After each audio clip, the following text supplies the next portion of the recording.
In separate TikTok videos, reality stars Spencer Pratt and Bethany Frankel claim that Friends actor Lisa Kudrow is the rudest celebrity they've ever met. On September 3rd, the former Hills star started the conversation by posting a video in response to a comment asking him to name the rudest celebrity you've ever met. Pratt then said, "Oh, that's easy, Phoebe from Friends." The video has been viewed over 5 million times, and he posted a follow-up the next day. According to 2 TikTok videos Pratt posted, Kudrow approached him and his wife Heidi Montag at their first real A-list elite party in 2009 and told Montag she needs to get away from me as fast as she can because I'm going to murder Heidi and that I have the eyes of a serial killer. Pratt said Montag waited to see if the comment was a joke, but there were no laughs before Kudrow walked away. Frankel, a TV personality and former Real Housewives of New York City star, commented on Pratt's original TikTok saying, "That's crazy," and added, "She was on my talk show and I had a crazy experience also." In a TikTok video posted on September 4th, Frankel expanded on her comment, saying she didn't mean to pile on, but that Kudrow stood out among guests on her TV show as the person who wanted to be there the least of anyone the entire run, and speculated that Kudrow's appearance was a favor to someone else. She said, "I described it like I walked up to her at the supermarket to interview her and she was like, 'What? You're coming up to the frozen food section,' but it was on a talk show set." Frankel added that Kudrow is a wonderful actress, and she said that she's sure she's a lovely person, but that she didn't want to be interviewed, which does get in the way of an interview. As one commenter noted, the interaction Frankel describes could have just been her having a bad day, as people, famous or not, are wont to have. But Spencer's one sounds like she intentionally wanted to be cruel, to which Frankel responded with, "Right." Meanwhile, another celebrity, actor David Arquette, is speaking out and possibly even attempting to mediate the situation with an intriguing idea.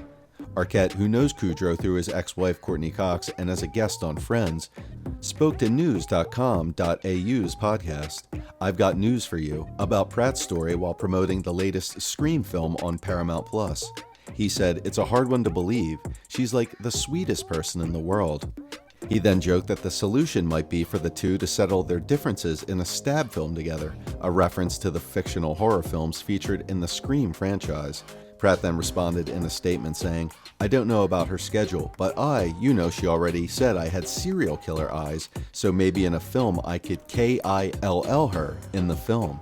He then added, "And then we can all make up on set and can be like a big media moment, get lots of press. It'd be great, so I think that could be a nice way to have a reconciliation and piece everything out." Lisa chose not to comment on anything besides standing up for her friends. From 1994 to 2004, Aniston, Courtney Cox, Matthew Perry, David Schwimmer, and Matt LeBlanc were all involved. Kudrow argued that it would have been disingenuous for Marta Kaufman and David Crane, who are both white, to write from a perspective other than their own. The actress told the Daily Beast on August 10th, "I feel like it was a show created by 2 people who went to Brandeis and wrote about their lives after college." She then added, "And for shows especially, when it's going to be a comedy that's character-driven, you write what you know. They have no business writing stories about the experiences of being a person of color." Brandeis is a private university with an emphasis on liberal arts outside Boston. Kudrow recognized, however, that not enough was being done to mentor creatives of color, adding, "I think at that time, the big problem that I was seeing was, where is the apprenticeship?" Speaking to the Los Angeles Times earlier this year, she said, "I want to make sure from now on in every production I do that I am conscious in hiring people of color and actively pursue young writers of color.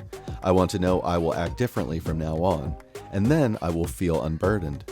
In June, Kaufman herself acknowledged that her show failed to meet the standard. She told Los Angeles Times, "Admitting and accepting guilt is not easy."